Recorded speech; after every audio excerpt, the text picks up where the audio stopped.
Hello, everybody, and welcome to another episode of In the Doll World. I am your host, Georgette Taylor, and as always, I'm so excited to bring you some amazing new doll creators in the doll world. So today is no exception. I am speaking today with Andrea Furtick.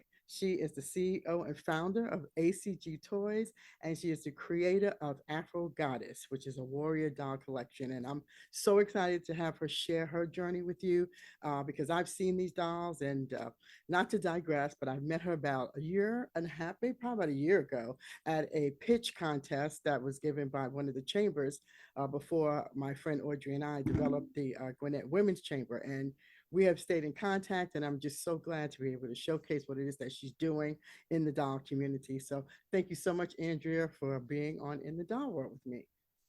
Thank you so much for having me. This is such a special opportunity, and I'm really glad to be here. Yes, I'm so glad to have you here and for you to be able to share with my listeners and the people who watch the show on YouTube to talk about your collection and why you got that started. I know you have a really unique story, and so share your story with us. I'd love to hear your Okay, story. so my name is Andrea Furtick, and I am from Orangeburg, South Carolina, but I reside in the beautiful streets of Atlanta. I have always wanted to be an artist, and so that has always been the journey that life has taken me on. So as I grew older and went to college, I went to Savannah College of Art and Design. I realized that the college track wasn't for me and life just wanted me to take a different path.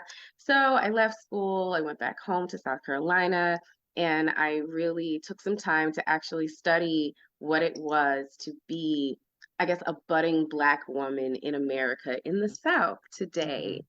And so that was really a very special situation for me. And so I started to create all my artwork around Afrocentric Mm-hmm. topics and theories. And I see the world in a much more beautiful way than a lot of other people. And so what actually ended up happening was one day I got a random message from a lady I'd sold a painting to in England, and she loved the painting and she said, "Hey girl, I really think you should get into the tarot."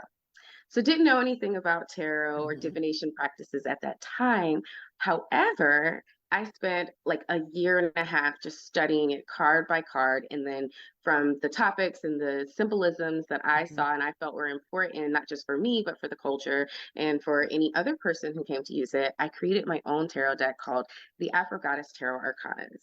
So this is the Afro Goddess Tarot Arkanas. It's a holographic edition. This is actually the special edition that US Games licensed for me last year. But the special thing about the Afro Goddess Tarot Arcana is fully melanated version of the tarot that presents African culture in a really magnificent and really beautiful kind of way. So here's a little glance at the magician card. And so the magician card means that you have everything that you need at all times to do the things that you don't want to, that you need to do. And so, even studying tarot, I learned that some and probably most in today's age, our African American community are not necessarily afraid, but in complete misunderstanding of what tarot is Mm-hmm. altogether. Yep. So that became a real journey to bring representation to spiritual practice, to just what it is to grow up in a path that's not so Traditional or mainstream. mainstream, right? Mm-hmm. So as US Games licensed this deck for me, it gave me an idea because not only did they license this deck, they licensed the Afro Goddess Oracle deck as well. And that provided me with 150 plus characters that I could turn into a really amazing story. Because if you know anything about tarot, you would know that it is simply just a story being told about the person. We all live the same story. It's called the hero's journey. You can look up countless articles about Mm-hmm. that topic. I've given speeches on it, and it is a really mind-blowing phenomenon of how life is literally the same, even in its differences for all of us. Mm-hmm. So, with these 150 characters that we have here, I started to create the Afro Goddess Warrior Doll Project. I always wanted to make dolls. I think I hand painted like three or four on Instagram and it went viral. And then I was like, oh my gosh, can't hand paint these, don't know what I'm going to do. So, the first thing we started with was the Supreme Goddess statuette.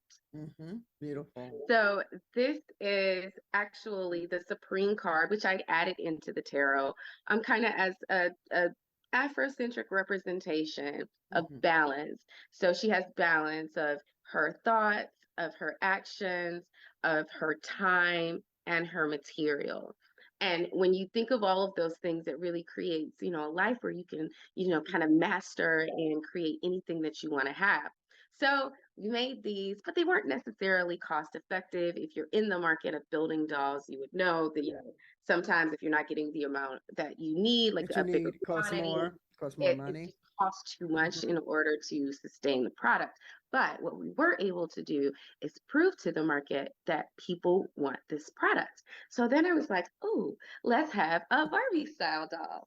So from her was birthed actual Nova. It's the one that I saw, by the way, just so everybody Yeah. get an understanding. Like when she came to the pitch, that was the first thing I saw was this doll, and I was definitely definitely gravitated toward that. This is Nova. Hmm.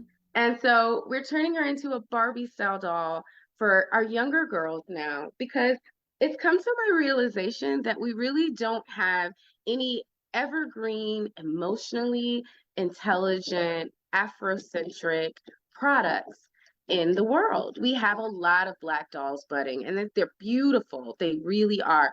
But it's more than just the outer appearance.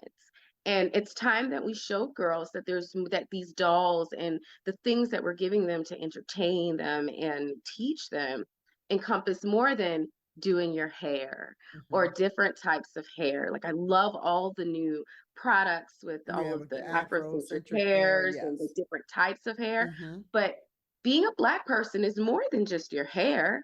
It's the heritage, it's the thought process, it's everything that there is to Hmm. go into the culture other than just the physical appearance. Right. Yes. So from here, we don't want to leave our younger babies out. Nova turned into a plush. And so I'm just traveling through this and designing it out in a really cool and amazing way. And I have a very unique tech approach that we can't mention just yet. But I'm super excited to share that with my hopeful new manufacturing partners soon. Well, that's all. Thank you so much for sharing the process of that. And again, I mentioned earlier the doll was the one that I saw actually, and I just fell in love with her. I thought she was so unique and so different and just so beautiful. And you know, I was curious about your journey, and I was curious about where you were headed, in creating that doll. So I know that you went to Toy Fair. So can you shed some light on, how that experience was for you? And I guess where you at in the process of creating the vinyl dolls? I know, and also the plush dolls, because I do believe that those are probably closer to production for you than the vinyl doll. But just share a little bit about what your experience was at Toy Fair. Okay, so my experience at Toy Fair was really, really cool. Um, I've actually spent several years as an independent manufacturer. Mm-hmm. So if you don't know what that means every product that I've ever created, from the tarot Mm-hmm. deck to the Staff statuette figurine. Mm-hmm. to books to any of those things, I would facilitate that creation, oversee it, and have it brought over from another country. So this is actually a new experience for me going into the licensing world. And we're really only doing this because my independent production outgrew me. And I could no longer sustain what it took for me to do that on my own, not physically or Mm-hmm. financially, in order to grow it to the rate it deserved. Right. So I caught on to licensing. And I actually attended the Las Vegas Licensing Expo, and that's where I really learned about the process and how at that moment I could go back to just being a creator and not just doing all of those Mm-hmm. right brain things Right. because I'm so much of a left brain individual. Mm-hmm. But I'm good at the right brain, but you have to shop out for the things you're not Right. great Exactly. at. Yeah. Exactly. Yes. So now I just get to go back to being a creator. I Mm-hmm. actually stumbled upon not necessarily a contest, but an open pitch competition that you had to submit to a committee from the Toy Association. And I submitted the Afro Goddess Goddess plush collection for that Mm, venture, and we were selected. And nice. so that's how the Afro Goddess Mhm, brand ended up at Toy Fair in mhm. like a little blink of an eye, because we actually didn't intend to go. But then they chose us, and I rearranged my schedule, my kids' schedule, and always grateful for my parents who are Mhm, willing to help and keep them when they need to. mhm, And we took ourselves to Toy Fair and participated in what they called Creative Factor Inventor Day. So, mhm, Creative Factor Inventor Day was a group of about 20 individuals that have new products that are coming out that are looking for manufacturing partners. And so, what the idea of the day was, it was supposed to not necessarily, be a cheat code, but like mhm. move you ahead into being able to get these meetings with these individuals because they're already in the room. Right. And so I had a really cool experience, and I got to meet some really fantastic people that are executives in some of the biggest toy companies in the world. And now I'm chatting with them about the large Mhm. scale production Right. of the Afro Goddess Warrior Mhm, collection. mhm. Because where I used to would, produce it myself on a smaller Right. scale, maybe 500 to 1,000, and then bring them in and sell them one by one, and then I have to pack them and ship them. Mhm. That's taking I time from remember me. that. I Yeah. remember those days. Packing That and is shipping. taking Yes, time man. for me Yes. as a creator. And when I tell people, like, I'm the Disney you don't know yet, I'm literally the Disney you don't know yet. And if I'm ever going to realize that dream, I have Yes. to make sure I put systems in place. Mhm. Because I also, at the same time, I'm a mentor in a program called The Blocks Entrepreneur reality show. It's actually just aired on Amazon Yes, Prime. it So has. super I've been excited for watching us it. with that. I've been Thank watching you. it. Yes. I was a contestant in season 7, and I'm now a judge and now a mentor from season 11 and on.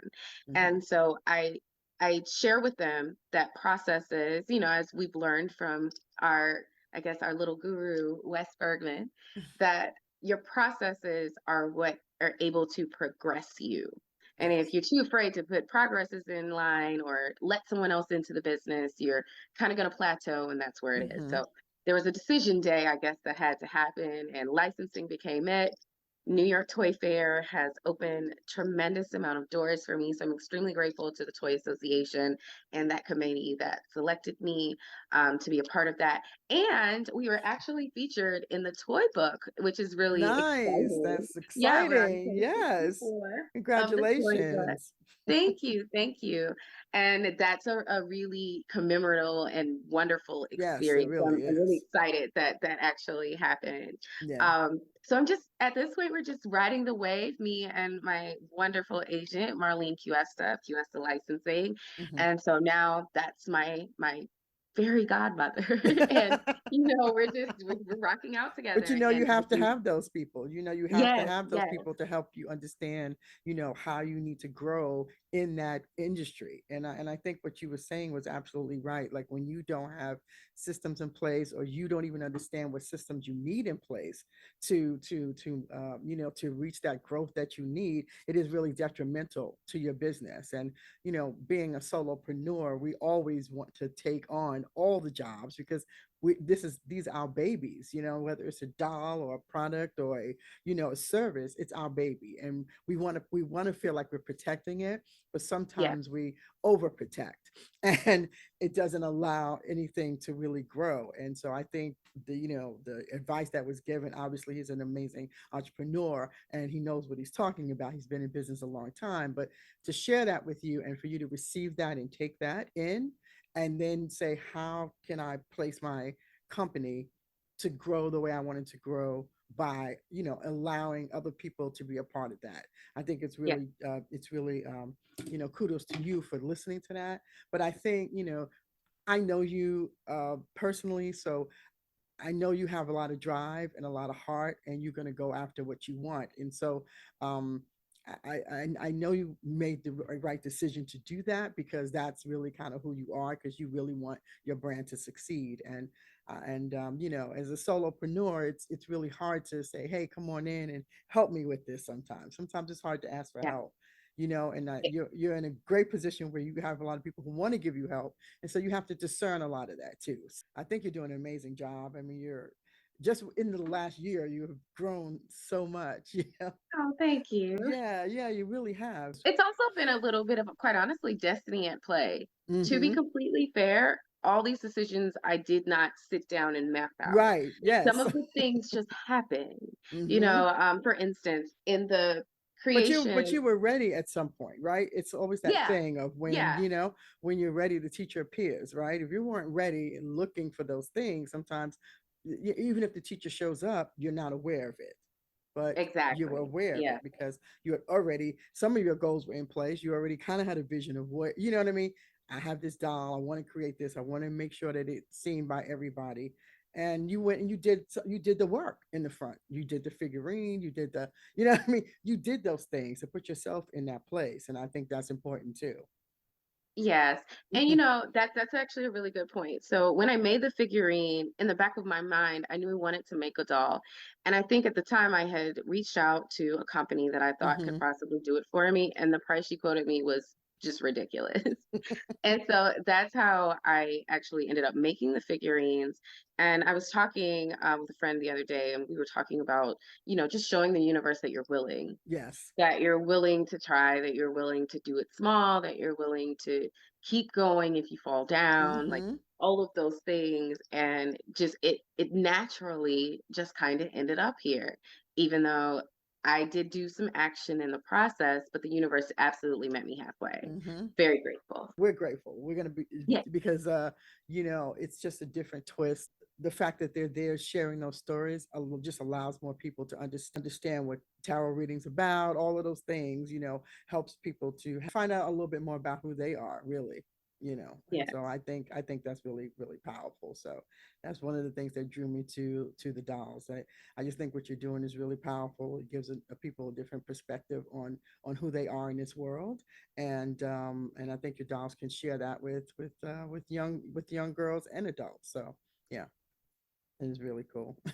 So I know you were talking about the difference between making the figurine and doing a production, a vinyl doll as opposed to a plush doll. I've been talking to doll creators for many years.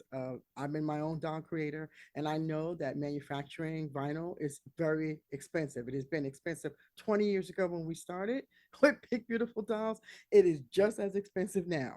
And I Yeah. think that holds a lot of people back that don't have that kind of income to just invest. I mean, it could cost you almost a house really to create a vinyl doll. So talk a little bit about sticker shock that you found from trying to create a vinyl doll. And is that something that you think holds back a lot of creators? It's definitely a barrier. And I even want to say for our, Black and people of Mm-hmm. color Yep. creators, People of color. because Yep. we don't have the capital to inject into a project like that. So my very first project, I actually got started on Kickstarter. Mm-hmm. The Afro Goddess Tarot Arkanas ran. It needed like $6,000. It Mm-hmm. made about seven. I paid for the project, and I continuously rolled that money around. Mm-hmm. And I ended up being able to create a bunch of other products. Now, the where you say sticker shock, going from publication into the vinyl doll project absolutely had a sticker shock, because those rounds of 500 decks that I would buy would cost me, it started out costing me about $5,000, and then that crept up too. But asking them to make that, there's not just the cost of the product or the doll itself. There is the setup fee, Mm-hmm. which is for them to do the 3D rendering of what is going to be done, and don't need it changed more than Right. twice. There's extra fees for that. There is the molding The fee, action mold. Yep. and that is different between the head and the body. So Yep. those are two different prices. So the Mm-hmm. body that I had designed for Nova was a more authentic African body. It was larger, Mm-hmm. but not too voluptuous, but still, a healthy, bigger, strong woman. And that body was going to cost, I want to say she asked me for $12,000 just for the body. Mm-hmm. I had five different dolls, so we would use the same body and Right. do five That's what different we heads. did. That's what we did And for the ours. heads Yep. were $2,000 on the mold.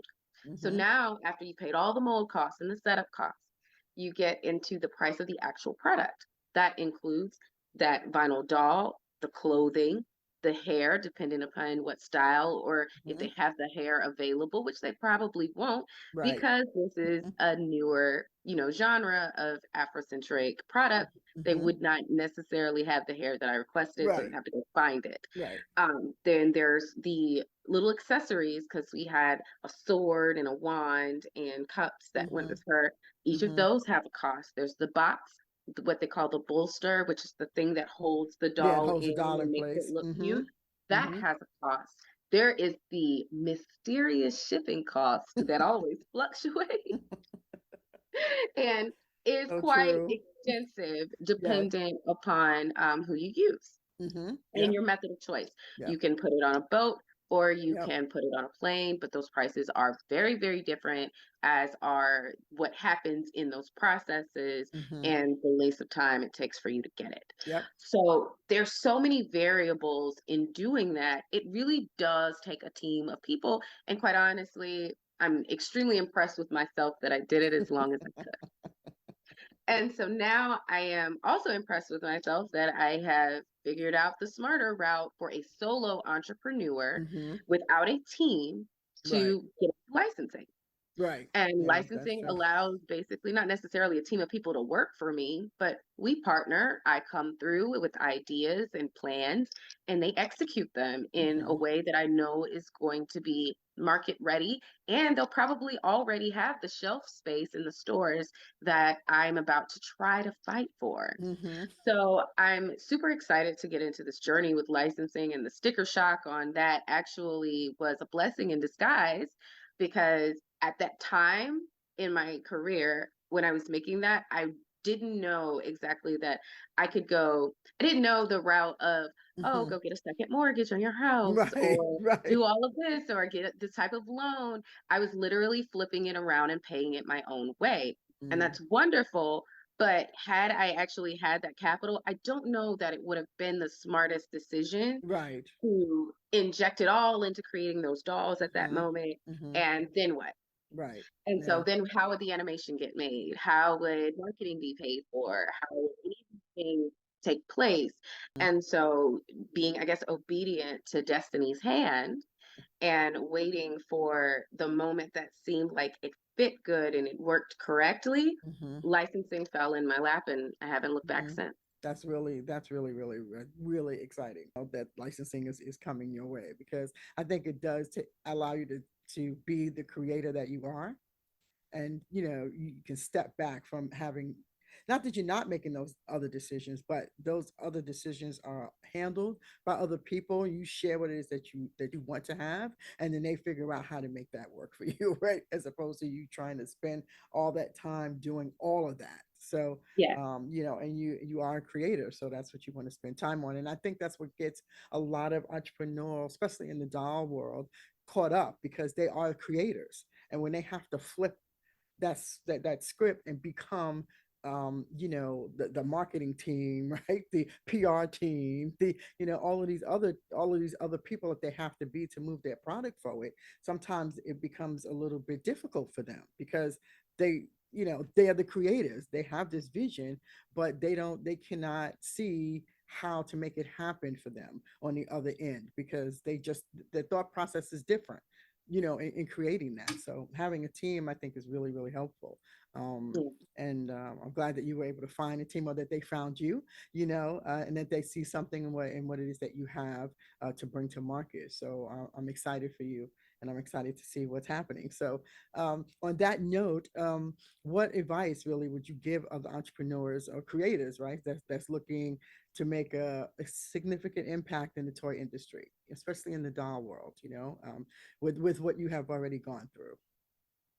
My advice to other creators looking to enter the doll or toy industry is, quite honestly, be honest with yourself about your capabilities. Mm. We all have really big dreams.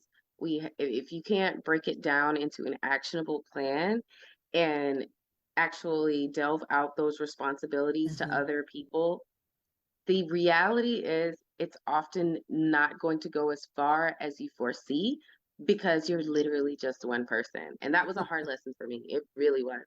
And so I've got it now, and I scream from the rooftop every chance I get. You cannot do it all. Your job is to create, to make beautiful things, to Mhm. come up with amazing ideas. And it takes time and Yes. energy just to think these things up.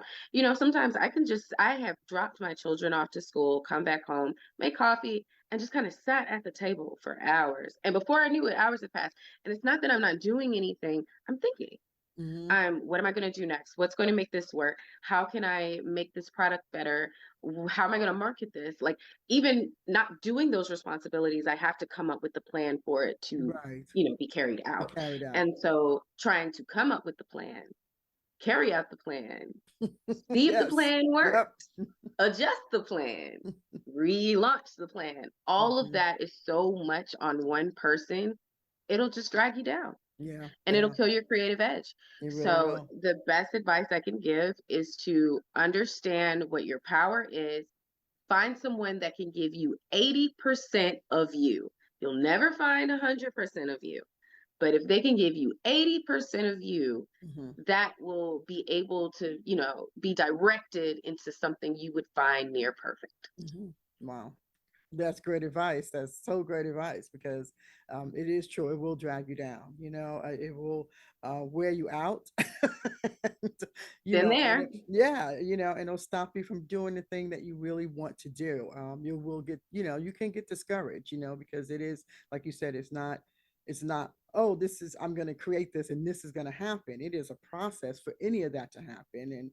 And you just have to, you just have to be able to switch different parts of you. And sometimes, like you said, if you really don't have the power in that area, then you really need to find somebody else who does, because otherwise, by the time you spend all your time trying to do things that you're not really sure about, you wasted time, Yes. on the things that you can do. So thank you for sharing that. I really appreciate that. So when you were talking about, coming home and taking the kids to school and things like that, I know you have young kids. I know you're out there, making it happen for them as well. What do they feel about what you're doing? Because you're building a legacy. You this is a legacy driven business, and how do they feel about the dolls that you're creating and what you're doing? So I have very honest kids, and this is Kids my are little focus mostly group. honest. Yeah, this is my little focus group. Mhm, So what's interesting is Nova Plush has been made twice. And the mhm. first time Nova Plush was made, she had a wider smile. And my younger daughter thought she looked kind of strange. And so after I revamped her, gave her the smaller, like cuter lips, Oh, okay. and All all right. five of them came in That's with funny. these same like small cute lips. I Okay. set them all up on the table and I called her downstairs and she said, "Can I have them?" And that's when I knew it worked. So That's they're wonderful. wonderful. They're great. They listen to my plans. My older daughter is more of the help me with the story Oh, because she's like, that nice. doesn't make sense. So what about this? And then because she's 13, so she's looking at everything with a very critical eye. Hmm. So they're my focus group, That's my so cool. visual focus group, my storyline focus group, and I really like having them be able to be Yes. involved in the Yes. creation of this Hmm. project, and I've even realized, just meeting some of the other creators in the toy industry, a lot of those children that are on the boxes in the store, those are their actual children. Nice. They're actual kids that they're taking pictures of them playing with these Play products with the at dolls. home, and Hmm. they're using that. It's not Yes. necessarily a photo shoot with these children models that they pick. Those are their actual children. So I Wow. actually can't wait to be able to use my To use your actual kids, children right? on Yes. box so they can grow up and be like, yeah, that was me on that Yeah. box. That is Yeah, so that's going to be cool. really special. That's going to be really, really special. I am really so excited for you and so proud of you. I mean, Thank being in this you. space, because I think the more of us that are in this space, the better opportunity it is for us to be able to reach out and say, hey, this is what I need, or I know that this person did that. I can do that too. And that's, again, it all boils down right to representation. Yeah. of who we are as people, what we look like as people, where we come from as people. And the more we have represented, in the doll space, I think the more holistic it'll be, Yes. so I'm just excited to see where you're going. And so speaking of that, can you just provide us a little glimpse of the future, maybe some other exciting products you have coming up? Okay, so the future of AGC toys at the moment is very bright, and I can't tell you exactly how, but you'll be able to see her in a very amazing way of quarter 4 next year in a Nice. large retail store. Nice. That's the very vague pop the champagne bottle kind of answer. Oh, Now, that's for sure. we'll be having a release here in Atlanta, even Hmm. though it's not necessarily a toy city. It is That's our okay. city, and It's Atlanta influences exactly. everything. So we will Exactly. be having a fantastic opening here for Nova and her friends in Atlanta when that moment comes, and probably in LA as well. Hmm. Um, After Very cool. that, I will not after, but in contingency to that, I have been exploring a lot of other categories as far as activity sets, costumes, birthday supplies, pajamas, sheets, luggage, just having a blast, and Nice. some very cool invention type toys that I really can't say anything about, but they're Hmm. awesome. That's Very cool. it. Well, I'm excited. I'll look for my ticket to that. Yeah. So I could come and be a part of that and just share with the dog community about what's happening. So with you, because I'm sure once people see you and hear what you have going on, they're going to be definitely intrigued and want to know more about what's happening with you the Afro Goddess Warrior doll collection. And Thank uh, you. and I'm just so glad to be able to share this with everybody because I think it's a little different. Again, like I want people to see the journey and talk to people who are just not just in the doll world but in the toy world too, because they kind of merge, here and there, and understand how the process is for bringing a doll to market, and how Yeah. you can do variations of what it is that you're thinking about creating. I mean, you had a figurine, you had a vinyl doll, now you have a plush doll, and all of those are important, and all of them make statements in different areas of the doll community and the toy world. So I'm excited. I'm so excited for you, and I'm just so happy. I'm so happy to see you there, and happy to see that you're sharing these beautiful dolls with everybody. So, can you just tell everybody where they can find you, where they could see what you have coming up and what's happening for you? Yeah, absolutely. So you can always find me at agctoysinc.com, and you can follow all of our social medias with that same handle. So AGC Toys with an S, Inc. INC. And that will take you through our Instagram. We have a Facebook group where I share a lot of the behind the scenes motions of the creation. So Mhm. you may be interested in joining that. And we have a mailing list that you can join from our website that'll keep you completely up to date when everything's dropping and happening and all of the little special things that I share. Well, thank you so much, Andrea, for being on In the Doll World with us. I'm so excited for people to learn more about you and your journey and about what you have coming out for Afro Goddess. So thank you again for being on In the Doll World. Thank you so much for having me. This has been a wonderful time. I'm looking forward to sharing more with you all again in the future. Yes, we're looking forward to hearing more about it too. Thank you again. All right. See you, everybody. Thank you. Thank you for listening to In the Doll World. Okay. Bye. Bye.